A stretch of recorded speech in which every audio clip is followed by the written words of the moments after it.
உங்களுக்குள்ளும் எனக்குள்ளும் இரண்டு விதமான செயல்பாடுகள் இருக்கிறது. நன்மையையும் செய்கிறோம், தீமையையும் செய்கிறோம். நல்லதையும் பேசுகிறோம், தீயதையும் பேசுகிறோம். நல்லதையும் பார்க்கிறோம், தீயதையும் பார்க்கிறோம். இப்படிப்பட்ட ஒரு இயல்பு நம் எல்லோருக்குள்ளும் இருக்கிறது.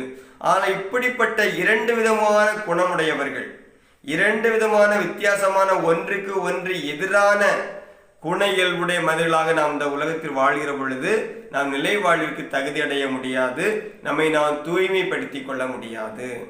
எனவே நம்முடைய கண்களையும் கால்களையும் கைகளையும் அதை ஒற்றை கண்ணுடையவர்களாக, ஒற்றை காலுடையவர்களாக, ஒற்றை கையை உடையவர்களாக நாம் மாற வேண்டும். அப்படி என்றால் அதை வெட்டி எரிந்து விடுங்கள் என்று சொல்கிற பொழுது உறுப்புகளை வெட்டி விடுவது அல்ல, அந்த உறுப்புகளுடைய அந்த செயல்பாடுகளை நாம் மாற்றிக்கொள்ள வேண்டும். நன்மையே பார்க்கக்கூடிய அதே கண்கள் தீமையையும் பார்ப்பதற்கு விரைந்து செல்லக்கூடாது.